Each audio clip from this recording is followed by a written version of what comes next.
recognize the carer as a citizens. That's why we need a Carers Act. Registration is most important in Japan now. It would be to help them have the choice about whether to be a carer, how much caring they do as a carer, and also that they are financially and practically supported so they can succeed as a carer.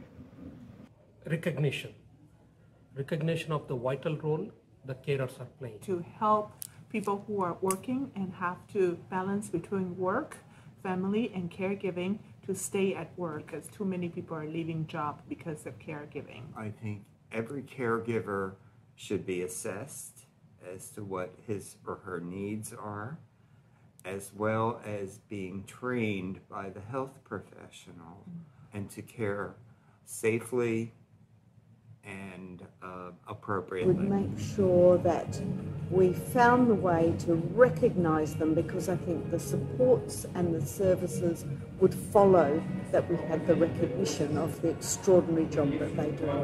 I think the most important thing for carers would be to recognize them as partners in care.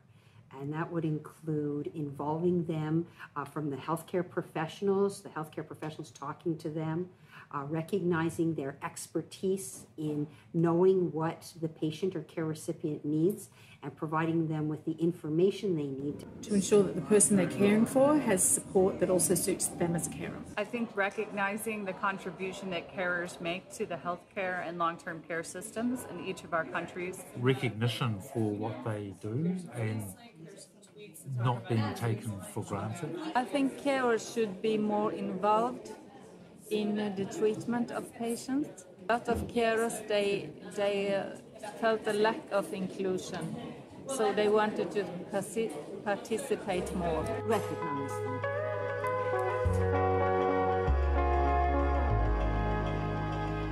Resilient, loving, enduring. Brave and strong. Love, devotion. Anybody, giving, admirable. Love, dignity, support. Strong, committed, patient. Indispensable, experts by experience, invisible army of carers which our health system is depending on. Without them, we can't do anything. Compassionate, committed, enduring.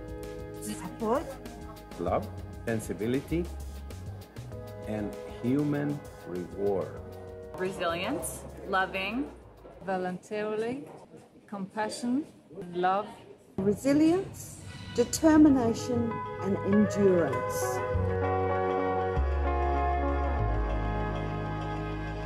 I think in Canada, overall, we want to be carers.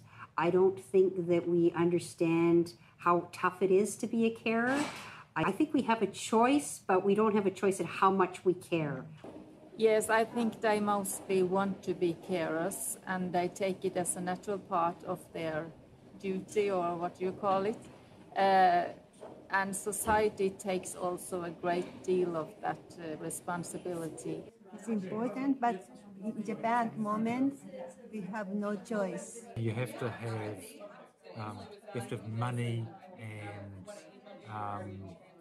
and support and security to be able to have choices. The carers who have choices are very lucky, but I think that they're in my mind. Unfortunately, carers don't have a choice.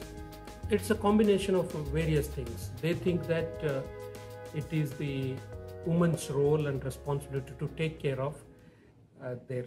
Second one is there is no support system from the government. And the third one is earlier whatever we had a concept of joint family, extended family. So combination of all these factors making carers more vulnerable.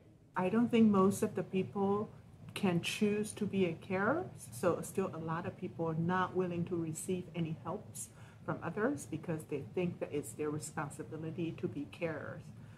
I don't think they have that much choice, but the awareness is changing.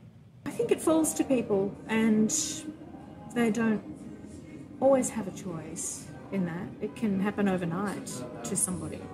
To some extent, I think people don't have a choice. Well, in the U.S., most people do not really have a choice. they do step up to the plate because of family obligations. I think in New Zealand we are accepting that not everyone can be a carer. Supporting carers to feel they have a choice is a very important thing. No, we don't have that choice.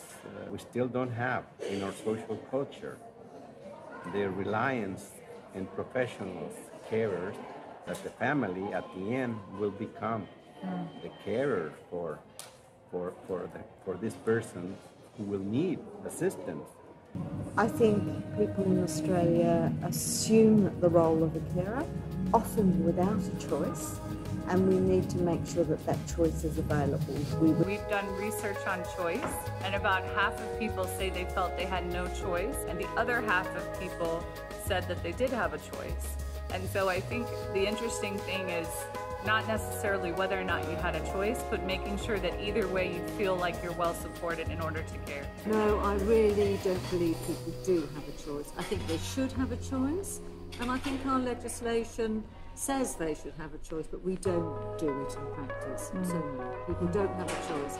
And what they do through love, and very often they do through duty, but people deserve to be supported.